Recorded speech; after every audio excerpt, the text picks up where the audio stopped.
안녕하십니까? 네. 예, 한 주간도 편안하셨습니까? 네. 편안하셨어요? 네.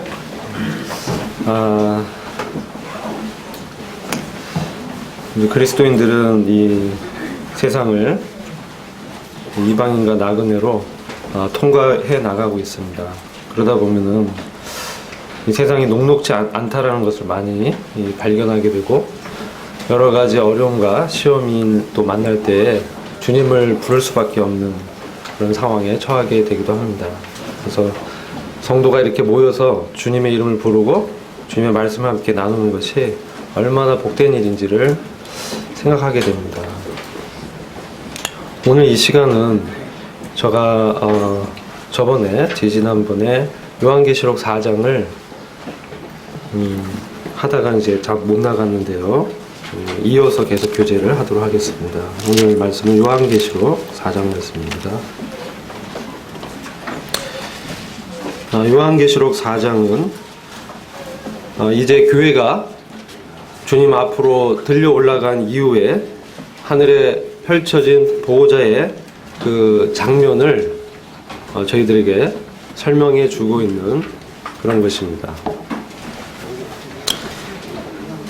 특별히 저희가 주목해 볼 부분이 이 보호자 주변에 앉아 있는 24 좌석에 24 보호자에 앉아 있는 24 장로에 대한 부분을 지난 시간에 잠깐 교제를 드렸습니다.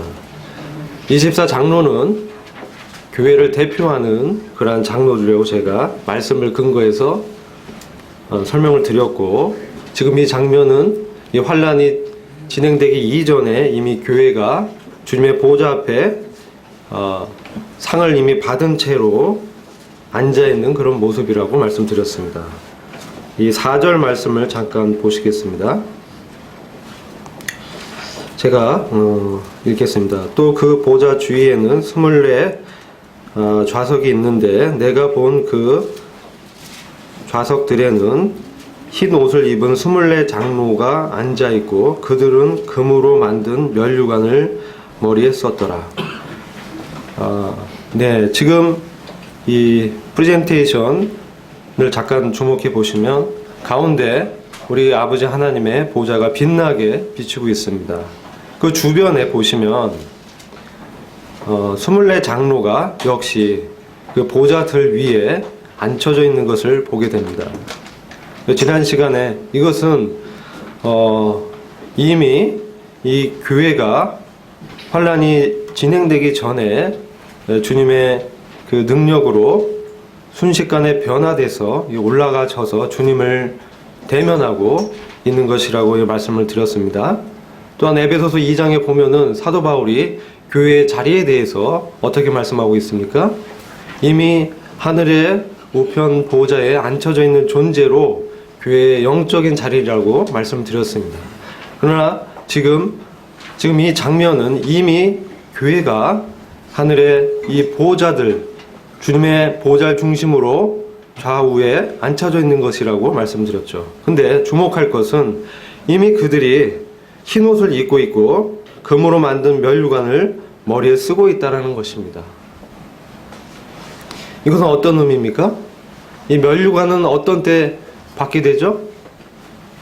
여러분, 올림픽을 한번 우리가 잘 알고 있는 그 올림픽을 한번 이 가정해 보면, 상상해 보면 올림픽의 마라톤 경주를 한번 생각해 보도록 해봤으면 좋겠습니다. 마라톤 그 경기를 보면 그 42.19m를 이렇게 19km를 마라톤 선수들이 이렇게 뛰어가죠. 경주를 뛰어가고 마지막에 이제 결승선에서 뭐 1등, 2등, 3등 이렇게 나오지 않습니까? 그 다음에 그들이 이제 그 시상대에서 이 상을 받는 것이죠. 그때 어떻습니까? 월계관을 받지 않습니까? 머리에 그럼 월계관을 씁니다. 또 이 목에는 뭡니까? 메달을 이렇게 걸게 되죠. 경주를 다 마치고 이제 시상대에서 상을 받아야 이 월계관, 즉 면류관을 쓰게 되는 것입니다. 지금 이 교회를 대표하는 24 장로는 이미 머리에 금 면류관을 쓰고 있는 장면인 것입니다. 이것은 이미 하늘에서 이들이 그리스도의 심판대 앞에서 그들의 한 행위대로 보상을 받았다라는 것을 말씀해주고 있는 것입니다. 그래서 오늘 주제는 그리스도의 심판석이라는 주제로 함께 교제하고자 합니다. 이 주제가 우리에게 참 무겁게 다가오죠. 이 가벼운 주제는 아닐 것입니다. 그러나 우리는 일생에 걸쳐서 단 한 번 주님 앞에 서게 될 날이 있습니다. 그건 성경이 증거하고 있는 바입니다. 로마서 14장 10절부터 12절을 잠깐 살펴보겠습니다. 여기 제가 PT 자료에 올려놨는데 한번 같이 읽어보겠습니다. 시작. 그런데 내가 어찌하여 내 형제를 판단하느냐? 어찌하여 내 형제를 무시하느냐? 이는 우리가 다 그리스도의 심판석 앞에 설 것임이니 그 까닭은 기록된 바 내가 살아있음을 두고 맹세하노니 모든 무릎이 내게 굴복하겠고 모든 혀가 하나님께 자백하리라. 주가 말하노라 하였기 때문이라. 그러므로 우리 각 사람이 자기 자신에 관하여 하나님께 회개 보고를 하리라. 아멘. 이 로마서 14장 10절부터 12절 말씀을 보면 우리가 다 예외 없이 모두가 그리스도의 심판석 앞에 설 것임을 말씀하고 있습니다. 이것은 주님께서 이렇게 정해놓은 것입니다. 주님께서 그렇게 말했기 때문에 우리는 그리스도 심판석 앞에 서게 될 것입니다. 주가 말하노라 하였기 때문이니라. 그러므로 우리 각 사람이 자기 자신에 관하여 하나님께 회개 보고를 하리라. 이 그리스도의 심판석은 고린도전서 3장 12절과 15절을 통해서 보았을 때 우리가 알 수 있는 것은 보상에 관한 심판이라는 것을 알 수 있게 됩니다. 제가 한번 읽어보겠습니다. 만일 누구든지 금이나 은이나 보석이나 나무나 건초나 지프로 이 기초 위에 세우면 각 사람의 일이 나타날 터인데 그 날이 그 일을 밝히 드러내리니 이는 그 일이 불로써 드러나고 그 불이 각 사람의 일이 어떤 것인지 시험할 것임이라. 누구든지 그 기초 위에 일을 세웠는데 그 일이 그대로 남아있으면 보상을 받고 누구든지 그 일이 불타면 보상을 잃게 되리라. 그러나 그 자신은 구원을 받되 불로써 받는 것 같으니라. 그리스도의 심판석은 우리가 알고 있는 백보자 심판과는 차별되는 다른 심판입니다. 마지막 날에 우리가 주님의 그 큰 백보자 앞에서 악인들이 부활해서 받는 그러한 형벌에 대한 심판, 그런 것이 아니라 이것은 성도들이 주님 앞에 불려 올라가서 성도들의 그 상급에 대한 심판을 말씀하는 것입니다. 이 심판은 형벌에 관한 것이 아니라 우리의 보상에 관한 심판인 것입니다. 주님께서 우리가 이 땅에서 어떻게 행했는지를, 어떤 동기로서 주님을 섬겼는지를 그분의 불꽃 같은 두 눈으로 우리의 심장과 폐부를 살피시고 우리에게 판단을 내리시고 그 다음에 우리에게 상을 주실 것이라고 약속하신 그러한 놀라운 소망의 심판인 것입니다. 그러나 안타깝게도 어떤 분들은 보상을 잃게 되는 그런 분들도 있게 될 것입니다. 그것은 지옥에 가는 그러한 것이 아니라 주님께서 예비해 놓으신 그 놀라운 영생의 유업을 받지 못하는, 다만 구원만 받게 되는 그러한 상황을 말씀하는 것입니다. 그래서 그 자신은 구원을 받습니다.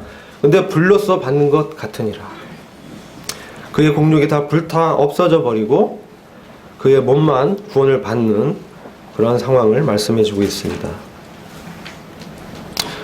금이나 은이나 보석으로 기초 위에 세운 사람은 그때 보상을 받습니다. 이것은 여러분들의 분별이 있지만 저는 개인적으로 이것은 주님을 섬기는 그 동기가 무엇에 근거해서 섬겼는지를, 또한 무엇의 기초에서 주님과 또 영혼들을 섬겼는지를 이날 주님께서 그것을 밝히는 그런 심판이라고 생각이 되는 것입니다.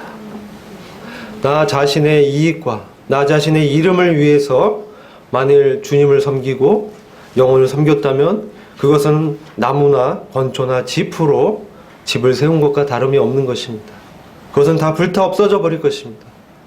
오직 주님을 의지해서 주님이 주시는 그 힘으로 주의 성령으로 통해서 성령의 인도함을 받아서 주님을 사랑해서 섬긴 그 봉사는 주님께서 이렇게 보상을 해주시는 것입니다.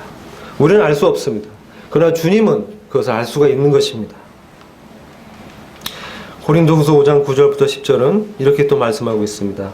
그런즉 우리는 거하든지 떠나든지 주를 기쁘시게 하는 자가 되기를 힘쓰노라.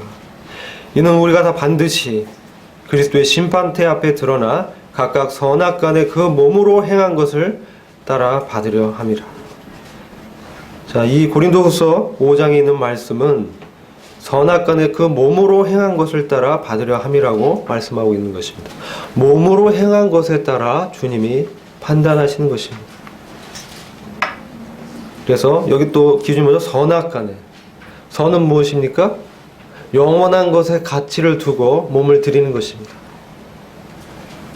영원히 가치 있는 그 주님을 위해서 어떤 일을 하든지, 내가 교회 봉사를 하든지, 내가 직장에서 상사를 섬기든지, 내가 학교에서 공부하든지, 내가 사람을 만나서 말하든지, 그 동기가 주님을 섬기는 그 마음으로 영원한 것을 염두에 두고 영원한 가치를 두고 계산하면서 섬기는 것은 선하다라고 우리가 얘기할 수 있는 것이고, 악은 무엇입니까? 영원치 못한 것, 일시적인 것, 없어져 버릴 것, 그런 것, 이 세상에 속한 것들, 그런 것에 가치를 두고 몸을 따라 행한 것들은 그것은 보상을 잃게 되는 것이죠.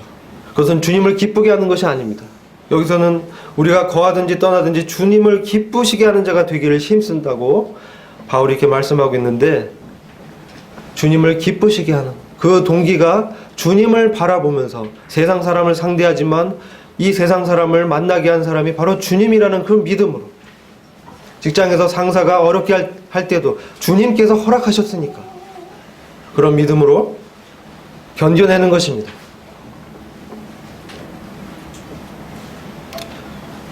그럴 때 우리가 다 그리스도의 심판대 앞에 드러나서 주님의 칭찬을 듣게 될 것입니다. 우리가 어떠한 이 상들을 받게 될지에 대해서 잠시 말씀을 통해서 몇 가지 이 상들에 대해서 말씀을 드리겠습니다. 그리스도의 심판석은 원어로는 베마라고 합니다. 이 시상대란 뜻입니다. 단에 올라가서 받는 그런 의미가 있습니다. 성경에는 여러 가지 면류관을 설명하고 있는데, 의의 면류관, 썩지 않는 면류관, 영광의 면류관, 기쁨, 환희의 면류관, 생명의 면류관, 또 이 밖에도 대언자의 그 상, 의인의 상, 또 여러 가지 또 상들이 있습니다. 그러나 특별히 오늘은 면류관에 좀 집중해서 살펴보고자 합니다. 먼저는 생명의 면류관에 대해서 살펴보고자 합니다. 생명의 면류관은 야고보서 1장 12절에 말씀하고 있는데, 시험을 참는 자는 복이 있도다. 이것에 옳다 인정하심을 받은 후에 주께서 자기를 사랑하는 자들에게 약속하신 생명의 면류관을 얻을 것임이니라. 시험을 참는 자를 말씀하고 있습니다. 다른 번역된 성경을 보면 시험을 견디어내는 사람은 복이 있습니다. 그 사람은 그의 참됨이 입증되어서 생명의 면류관을 받을 것이기 때문입니다. 그것은 하나님을 사랑하는 사람들에게 약속된 것입니다. 새 번역입니다. 이와 같이 시험을 참는, 시험을 견디어내는 사람에게 복이 있다라고 말씀하고 있는데, 그것은 그에게 주님께서 생명의 면류관을 약속했기 때문이라고 말씀하고 있습니다. 시험을 참는 자는 어떤 사람입니까? 시험을 견디어내는 것입니다. 시험을 인내로 참는 것입니다. 원어로는 휘포메노라고 하는데, 이것은 살아남다 라는 의미가 있습니다. 참고 버티어서 살아남는 것. 또 어떻습니까? 고대하다. 고대하다라는 의미가 있습니다. 시험을 당할 때 이 시험을 견디어내므로 주님이 주시는 생명의 면류관을 받을 그 소망을 인해서 인내하면서 그것을 바라보는 것입니다. 기다리는 것입니다. 그게 시험을 참는다라는 그 언어상의 의미가 있는 것입니다. 그 어떤 자들이 또 이렇게 시험을 참는가? 그것은 말씀 보면 주께서 자기를 사랑하는 자들에게 라고 말씀하고 있습니다. 또 하나님을 사랑하는 사람들에게. 우리가 시험을 참는 그 동기가 어떤 것이어야 됩니까? 단순히 생명의 면류관을 받기 위해서 그것만 아닙니다. 주님을 사랑하기 때문에 시험을 참는 것입니다. 주님을 사랑하기 때문에 그리스도의 사랑이 나를 강권하는도다.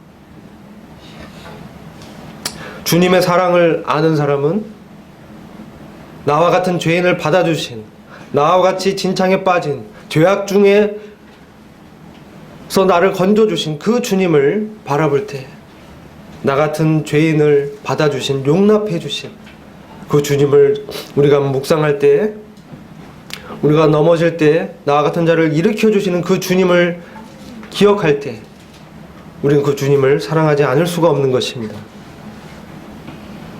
주님의 사랑 얼마나 놀랍습니까? 우리와 같이 연약한 자들을, 우리의 연약함을 이미 아시고 우리가 죄인 되었을 때, 우리가 경건치 않았을 때 주님께서 우리를 위해서 자신의 목숨을 주신 것입니다. 우리의 연약함을 다 아시는 분이십니다. 우리가 신앙생활 해 나가면서 때로는 넘어질 때가 있습니다.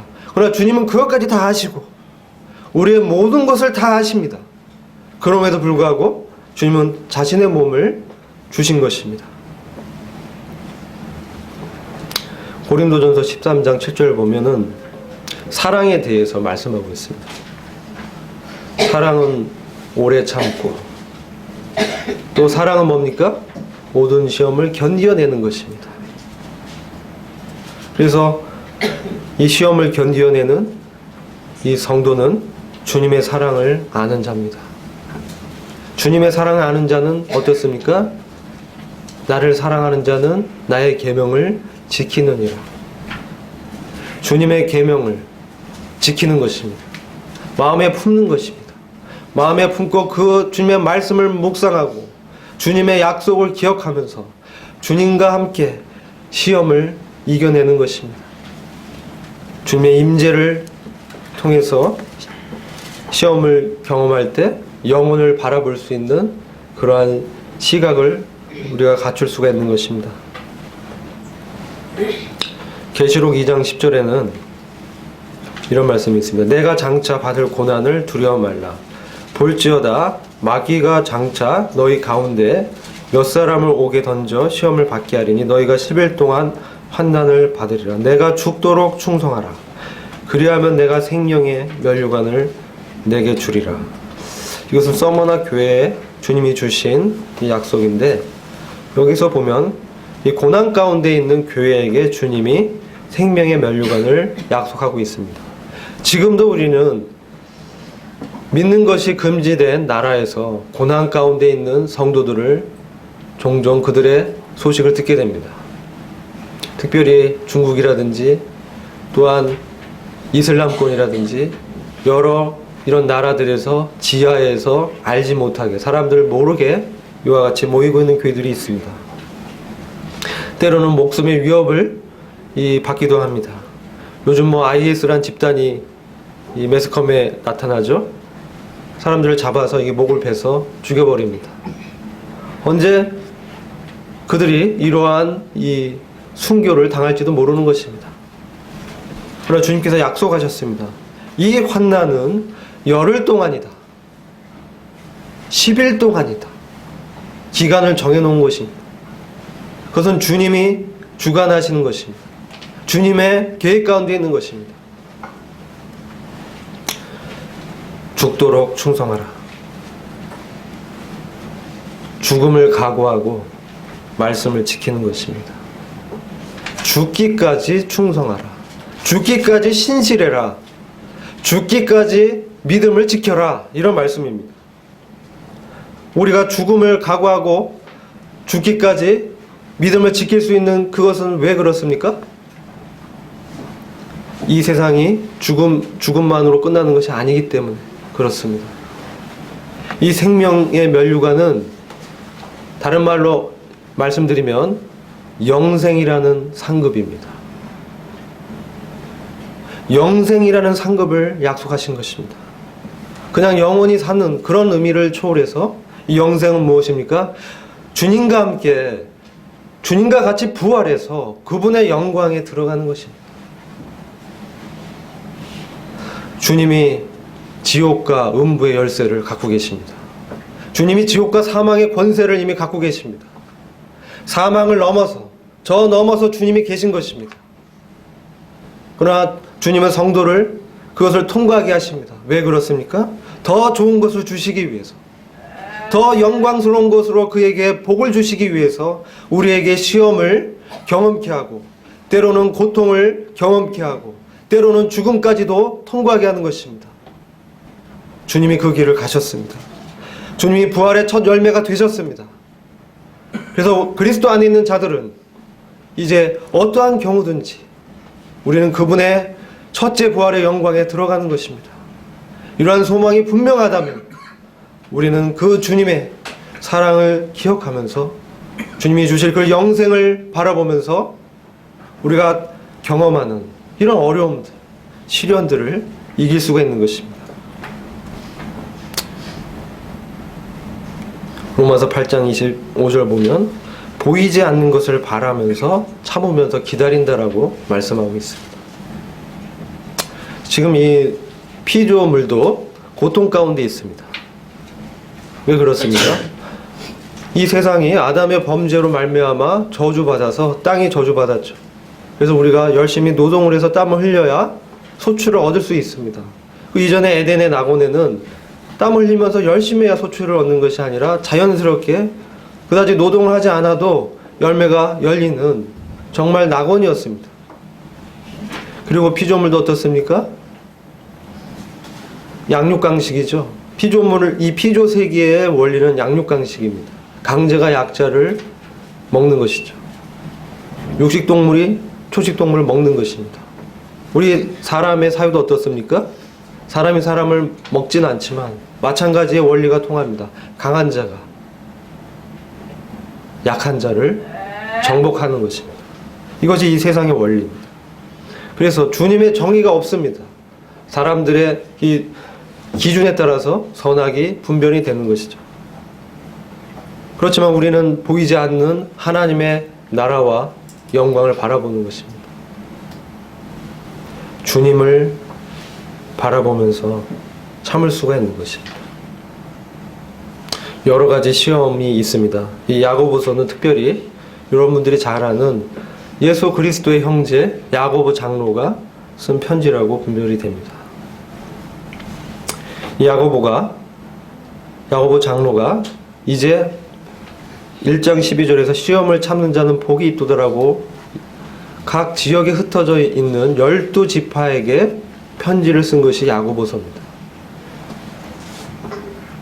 가장 먼저 순교를 당했죠. 그런데 여러분 그 야고보서를 보면 그 실천적인 믿음이 이렇게 나옵니다. 그래서 여러 가지 시험을 당하지만 우리가 이 시험을 당할 때 주님이 주신 이런 사랑과 주님이 주신 이 상급을 바라보면서 이 시험을 이길 수가 있는 것입니다.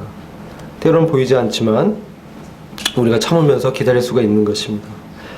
디모데 후서 2장 10절부터 12절을 참고 구절로 보겠습니다.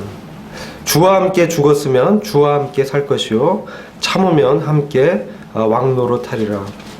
저희가 수요 집회에서 수요 성경 읽기를 하는데 디모데 후서 2장 말씀을 지난 주에 저희가 함께 읽었습니다. 거기서 주님과 함께 죽었으면 주와 함께 살 것이요 또 참으면 함께 왕노릇 할 것이요. 그 다음에 말씀이 우리가 주를 부인하면 주도 우리를 부인하리라. 우리가 주를 시인하면 주님이 우리 둘을 시인하리라. 이런 말씀이 이렇게 뒤에 붙어 있어요. 이것은 우리의 구원에 관한 말씀이 아닙니다. 함께 왕노릇하는 이 부분은 구원에 부과된 주님의 유업에 대한 것입니다. 여기서 주님을 부인한다는 것은 그들이 주님과 함께 죽었다라는 믿음으로 살진 못하고 이 세상에 세속화돼서 세상의 가치관대로 사는 것을 말씀하는 것입니다. 삶 가운데 주님과 함께 동행하는 그 믿음으로 매 순간 닥치는 그런 시험을 이기지 못하고 이 세상의 육체의 정욕, 안목의 정욕, 이 생의 자랑에 미혹돼서 그만 죄에게 몸을 내드려드리는, 그럼으로써 주님을 부인해버리는, 그것을 말씀하는 것입니다. 그렇게 되면 그는 주님과 함께 왕노릇하는 데 있어서 주님이 부인하실 것이라는 말씀인 것입니다. 지옥을 가게 만드는 그런 말씀이 아니라 주님과 함께 왕노릇하는 그것에 있어서 주님께 부인을 당한다는 것입니다. 왜냐하면 그가 그의 삶 가운데서 주님을 인정하지 않는 그런 삶을 살았기 때문에 그 몸으로 행한 것에 따라서 주님이 보상하는 것입니다. 그에게 약속된 보상을 잃어버리는 것이죠.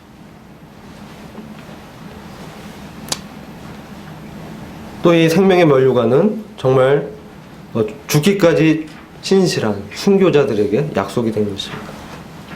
히브리서 11장을 보면 어떤 일은 구차하게 생명을 구걸하지 않고 더 나은 부활을 위하여 죽음을 선택한 사람들이 있습니다. 그것은 더 좋은 부활, 바로 첫째 부활이죠. 주님과 함께 영광에 들어가는 그 부활을 소망함으로 그들이 시험을 이겨내는 것입니다. 그래서 이 생명의 면류관은 영생이라는 상급을 주시는 것입니다. 첫째 부활의 영광을 주시는 것입니다. 이런 이 보상이 우리를 기다리고 있습니다. 그래서 우리가 시험을 당할 때 주님의 사랑을 기억하면서 두려워하지 않고 그것을 견뎌낼 수 있는 것입니다. 주님과 함께 죽었다라는 그 믿음으로 죽음을 각오하고 주님과 함께 내가 죽었으니 이제 살리라, 주님과 함께 부활할 것이라는 그 믿음과 소망으로 우리가 당하는 이러한 고난을 견뎌내는 것입니다.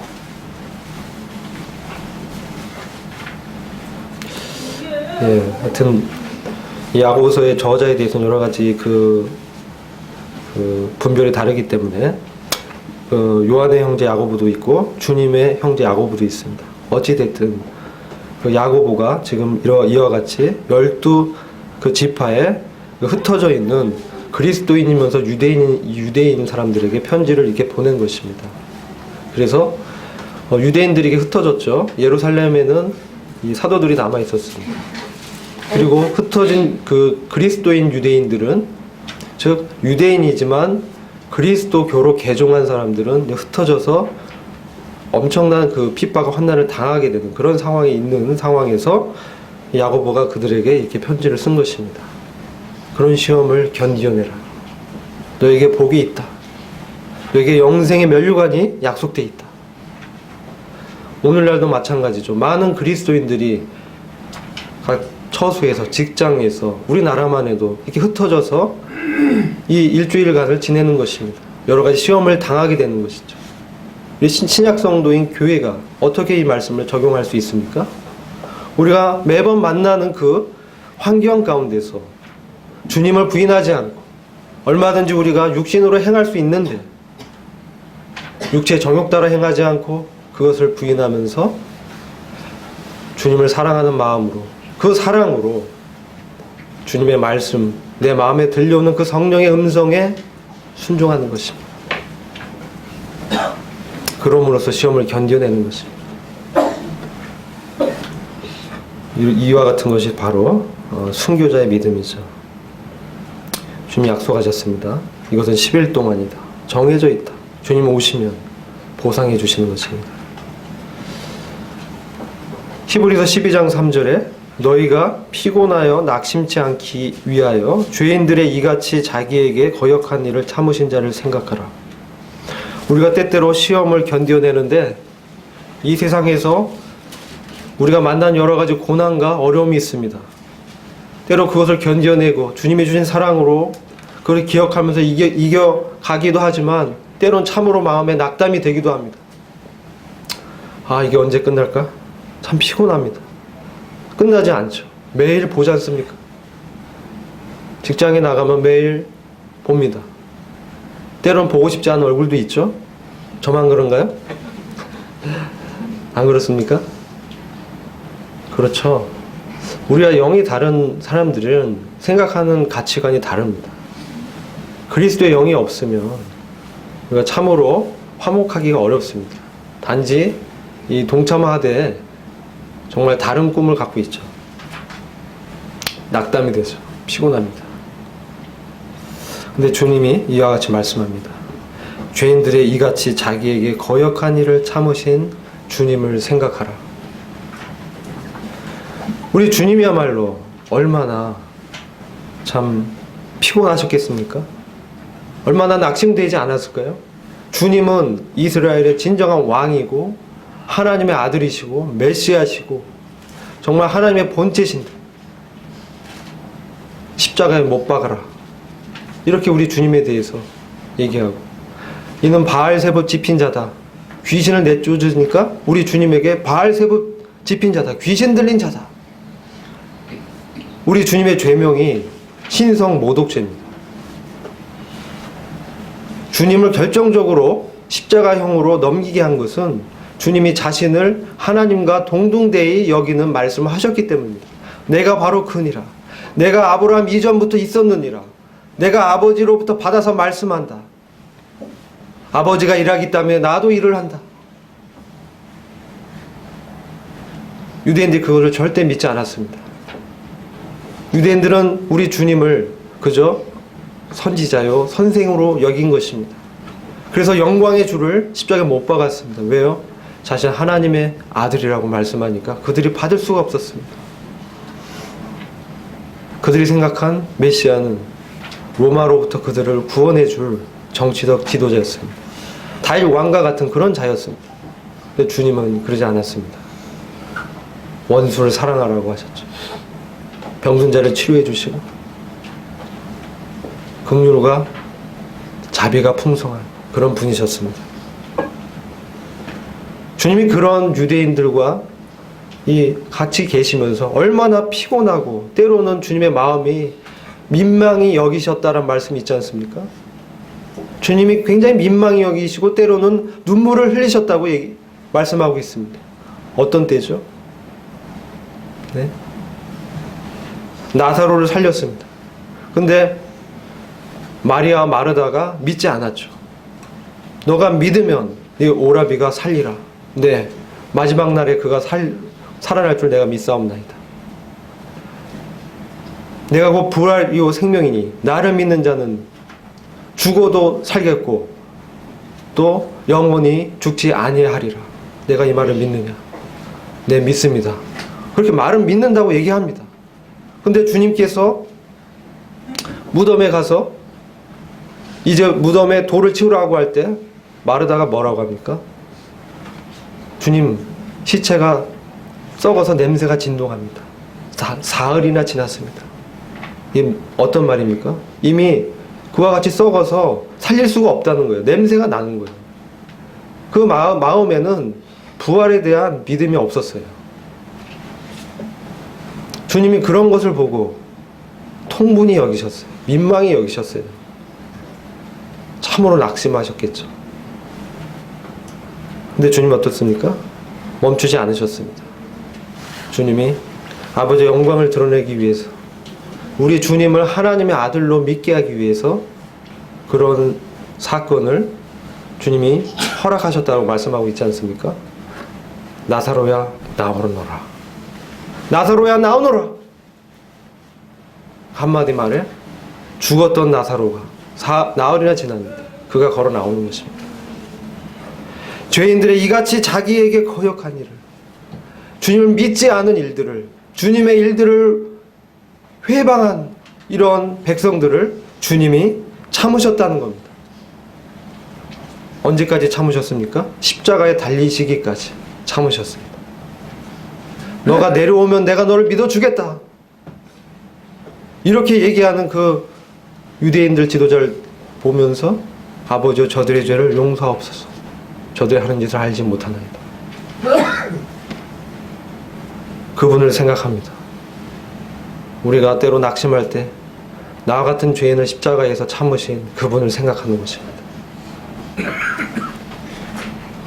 그럴 때 우리는 다시금 주님으로부터 힘을 얻게 되는 것입니다. 두 번째 이 면류관은 의의 면류관입니다. 디모데후서 4장 8절을 보면 이제후로는 나를 위하여 의의 면류관이 예비되었으므로 주곧 의로우신 재판장이 그날에 내게 주실 것이니 내게만 아니라 주의 나타나심을 사모하는 모든 자에게니라.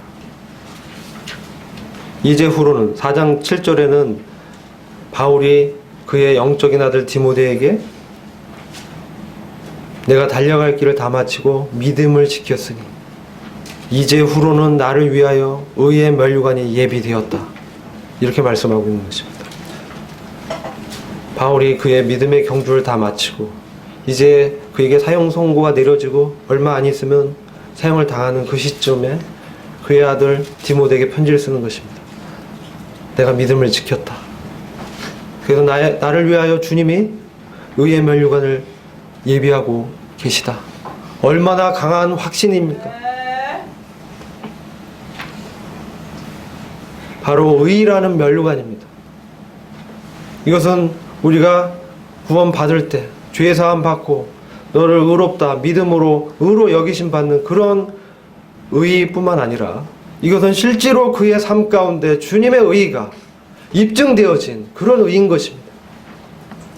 우선 그의 삶 가운데 주님의 나타나심을 사모하는 그 소망으로 그가 주님의 임재를 항상 경험하면서 주님의 재림을 급박하게 느끼면서 그것을 사모했다는 것입니다. 지금 당장 이 순간 이후에도 주님이 오실 수 있다.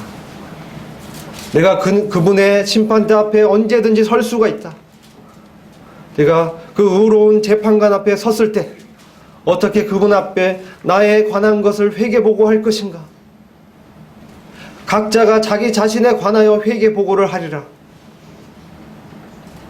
여러분, 우리 각자 개개인이 모두가 주님 앞에서 각자 자기 입으로 말을 하는 것입니다. 누가 대신 말해주는 것이 아닙니다. 교회 인도하는 형제들이, 섬기는 형제들이 대신 말해주는 것이 아닙니다. 그들의 말을 주님이 듣지 않습니다. 우리들 각자의 말을 듣는 것입니다. 우리 각자가 주님 앞에 책임이 있는 것입니다. 그것은 누구도 면할 수가 없는 것입니다.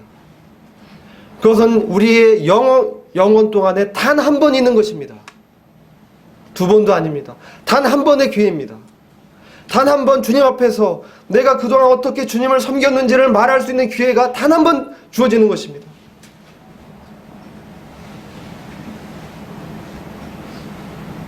두 번째는 없는 것입니다.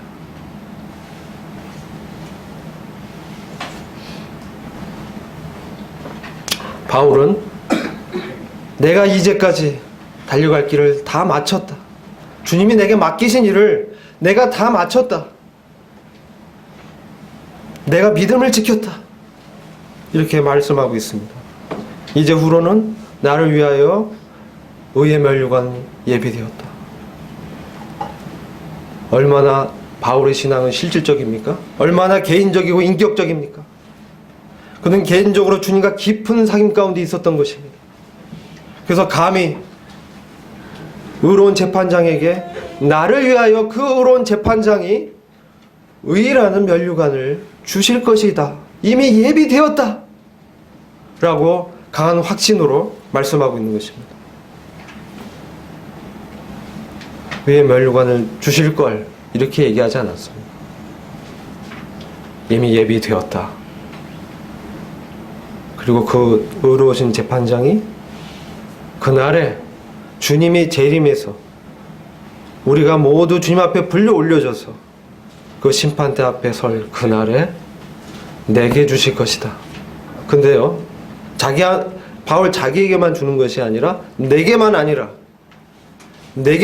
주의 나타나심을 사모하는 모든 자에게니라. 여기에 바울의 위대한 점이 있습니다.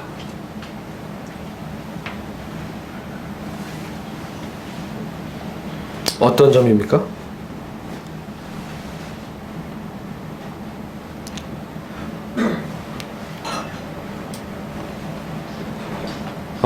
그것은 동료 형제들도 함께 받을 것이라는 거예요. 사도 바울은 그와 함께 동역한 동료 형제들도 기억하고 있는 것입니다. 그가 내게만 아니라고 말할 때는 그가 그의 형제들을 위해서 얼마나 많이 기도했을까라는 생각을 하게 되는 것입니다. 어려움 가운데 지금 연약해 보이는 형제들이 있습니다.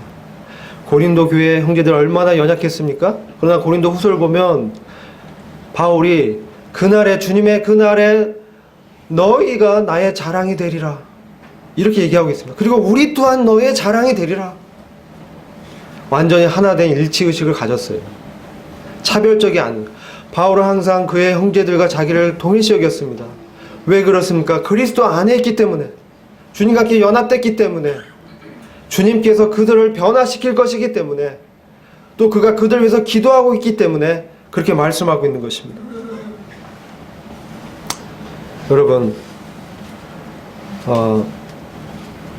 저는 이 바울이 이렇게 얘기하는 거 보면서 우리가 이 바울의 이러한 점을 참 본으로 삼아야 되겠다라는 생각을 말씀드리고 싶습니다. 내게만 아니라 주의 재림을 사모하는 모든 자에게니라. 여러분, 주님의 나타나심을 사모하십니까? 네. 주님, 주여 어서 오시옵소서. 요한계시록 22장에 보면 아멘, 주 예수여 어서 오시옵소서. 성령과 사도 요한이 주님께 말을 하고 있는 것입니다.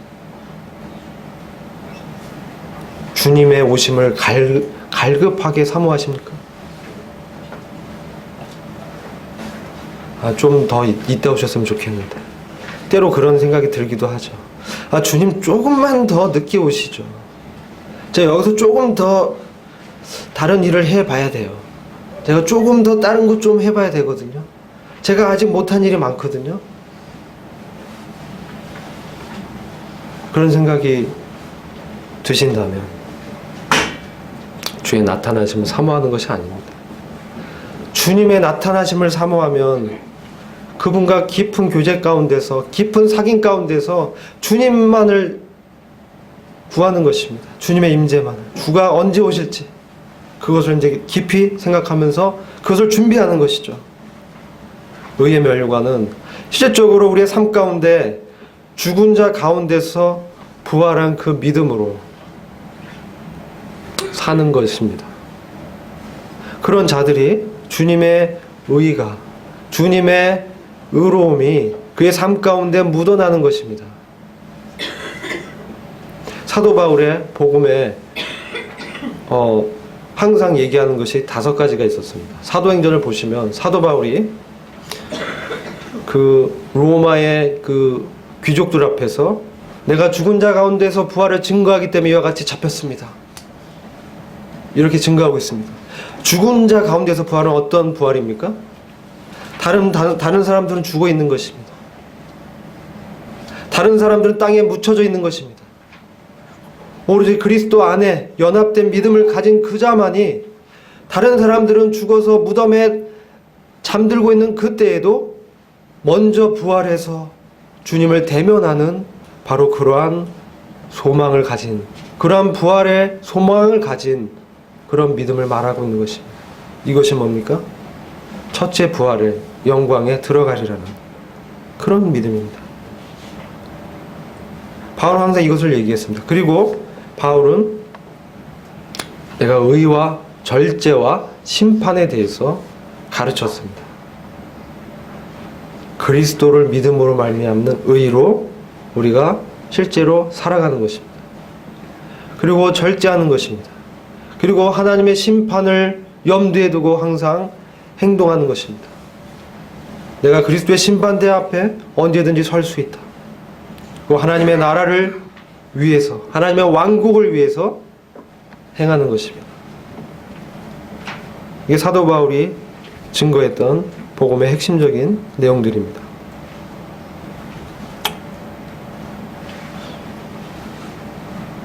주님은 정확하십니다. 주님은 한치의 오차도 없으십니다. 우리가 어떤 얘기를 한다 할지라도 주님의 그 판단은 항상 공의롭고 정확하십니다. 그리고 우리가 모르는 부분까지 주님은 세세히 알고 계십니다. 그래서 우리는 그 주님의 의로우심을 신뢰할 수가 있는 것입니다. 그래서 사도 바울처럼 주님의 판단에 자신을 맡길 수가 있는 것입니다.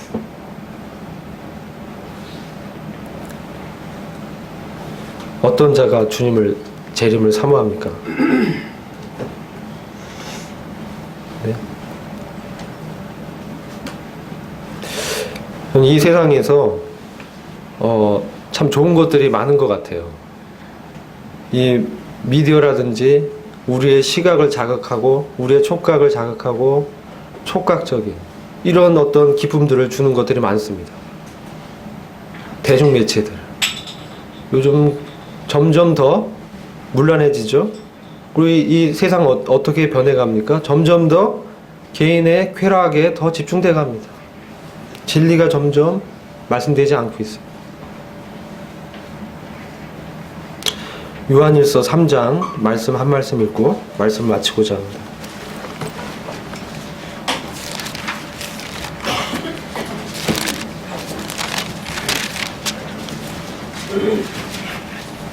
요한일서 3장 2절과 3절입니다. 함께 읽겠습니다. 시작.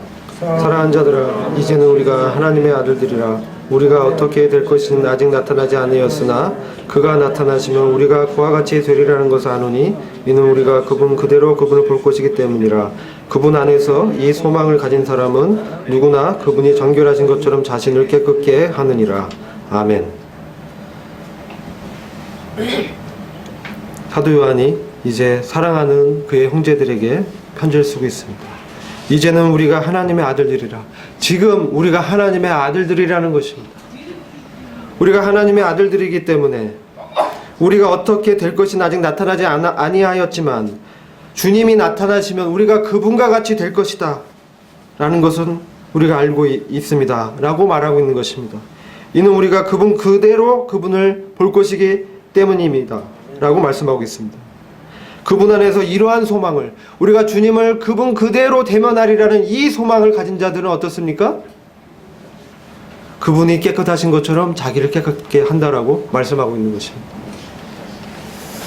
자, 주님 오실 날까지 이 세상에 소망을 두지 않고 하나님 왕국의 시민으로 주님과 친밀한 사귐 가운데 있기를 원합니다.